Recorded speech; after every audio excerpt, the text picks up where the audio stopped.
തെരഞ്ഞെടുപ്പ് കാലത്ത് ഡീലുകൾ സ്വാഭാവികമെന്ന് ഇടതു സഹയാത്രികനും സംസ്ഥാന സർക്കാരിന്റെ ഡൽഹിയിലെ പ്രത്യേക പ്രതിനിധിയുമായ കെ.വി. തോമസ്. SDP-യുടെ വോട്ട് ചോദിക്കുന്നതിൽ തെറ്റില്ല. രാഹുൽ ഗാന്ധി വനിതാ മുഖ്യമന്ത്രിയെക്കുറിച്ച് പറഞ്ഞത് നാണക്കേടാണ്. മുഖ്യമന്ത്രിയാകണമെങ്കിൽ അതിനു പറ്റിയ വനിത വേണ്ടേയെന്നും കെ.വി. തോമസ് ചോദിക്കുന്നു. 24ന്റെ തെരഞ്ഞെടുപ്പ് പരിപാടിയായ മിസസ് ആൻഡ് മിസ്റ്റർ സവാരി ഗിരിഗിരിയിലാണ് കെ.വി. തോമസിന്റെ പ്രതികരണം. കെ.വി. തോമസുമായി വിനീത വിജിയും ബൽറാം നെടുങ്ങാടിയും സംസാരിക്കുന്നു.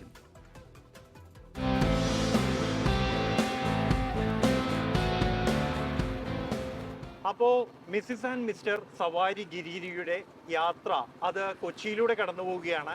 കൊച്ചിയിൽ നമ്മൾ എത്തുമ്പോൾ നിർബന്ധമായും കണ്ടിരിക്കേണ്ട ഒരാളുണ്ട്, ഡൽഹിയെയും കൊച്ചിയെയും ബന്ധിപ്പിക്കുന്ന ഒരാൾ, അല്ലേ വിനീത? അതെ, അപ്പൊ നമ്മൾ അദ്ദേഹത്തിന്റെ വീടിലേക്കുള്ള ഒരു യാത്രയിലാണ്. പക്ഷെ അദ്ദേഹത്തിന് അറിയില്ല നമ്മൾ ഇന്ന് വരുന്ന കാര്യം, അല്ലേ? സസ്പെൻസ് ആയിട്ട് പോയി അദ്ദേഹത്തെ കണ്ടുവരാം.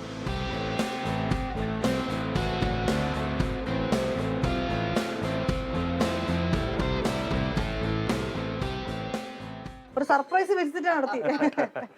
എങ്ങനെയുണ്ട് മാഷെ ഇലക്ഷന്റെ ഒരു സാഹചര്യം?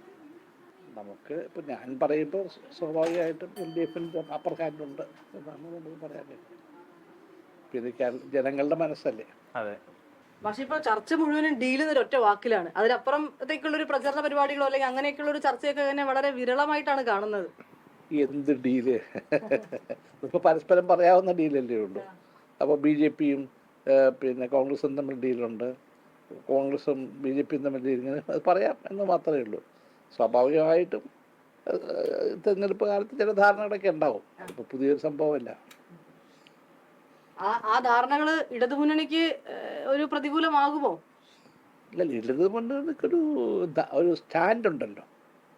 ഈ വർഗീയ കക്ഷികളുമായിട്ടൊരു കാരണവശാലും ഒരു ബന്ധമുണ്ടാവില്ല എന്ന ആ സ്റ്റാൻഡിൽ നിന്ന് മാറി നിൽക്കാൻ LDFിനും പറ്റത്തില്ല, CPMനും പറ്റത്തില്ല. കോൺഗ്രസിനും UDFിനും മാറ്റങ്ങൾ പ്രതീക്ഷിക്കാം. അവർക്കത് ബുദ്ധിമുട്ടുള്ള കാര്യമല്ല. പണ്ടും ഉണ്ടായിട്ടുണ്ട് ധാരണകൾ. SDP-ഐ LDFിന് പിന്തുണ പ്രഖ്യാപിച്ചു, അത് സ്വാഗതം ചെയ്യുകയും ചെയ്തത് ഒരു അതിൽ കാണേണ്ട ഒരു കാഴ്ച, വോട്ട് ചെയ്യുക എന്നുള്ളത് അവകാശമാണ്, പൗരൻ്റെ അവകാശമാണ്. പൗരൻ ഏതെങ്കിലും ഓർഗനൈസേഷനിൽ പെട്ടു എന്നുള്ളവരോട് വോട്ട് ചെയ്യാൻ പാടുണ്ടോ? അപ്പം ആ വോട്ട് നമുക്ക് ചോദിക്കാമല്ലോ. UDFിനെ സംബന്ധിച്ചിടത്തോളം ഇത്തവണ ഭരണം ഉറപ്പാണെന്ന് തുടർച്ചയായി അവകാശപ്പെടുന്നുണ്ട് പ്രതിപക്ഷ നേതാവ് ഉൾപ്പെടെ. അപ്പോൾ മുഖ്യമന്ത്രി ആര് എന്നുള്ള ചർച്ച അതിൽ പോയി തട്ടി നിൽക്കുകയാണ്. അപ്പോൾ ഇലക്ഷന് ശേഷം എന്നാണ് ഇപ്പോൾ പറയുന്നത് എല്ലാ നേതാക്കളും.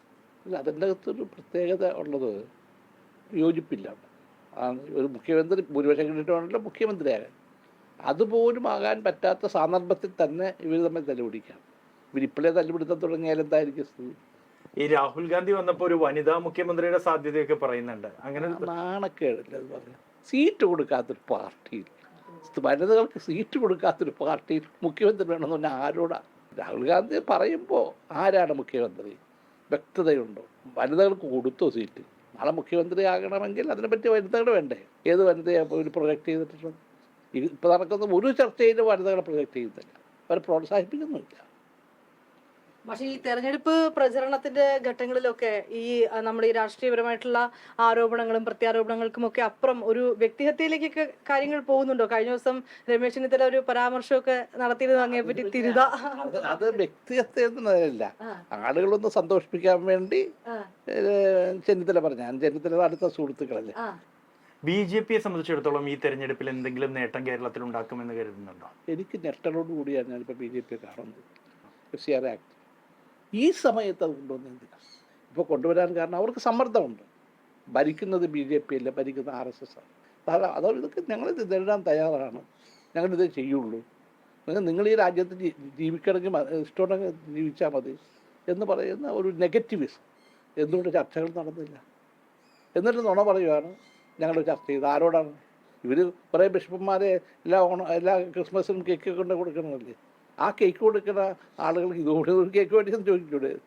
ഇത്തവണ അപ്പം അക്കൗണ്ട് തുറക്കാൻ കഴിയില്ല എന്ന് അല്ലെങ്കിൽ അക്കൗണ്ട് തുറക്കാൻ ഒരു സാധ്യതയില്ല.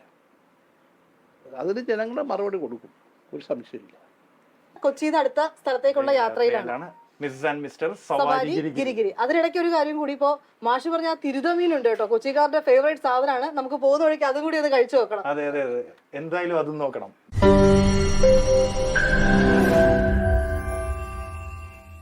ലോകത്തെവിടെയായാലും ഏത് സമയത്തും 24 വാർത്തകളും ഓഗ്മെന്റഡ് റിയാലിറ്റി പാക്കേജുകളും എക്സ്പ്ലെയിനറുകളും വിശദമായി കാണാൻ ഞങ്ങളുടെ യൂട്യൂബ് ചാനൽ നിങ്ങൾക്ക് സബ്സ്ക്രൈബ് ചെയ്യാം.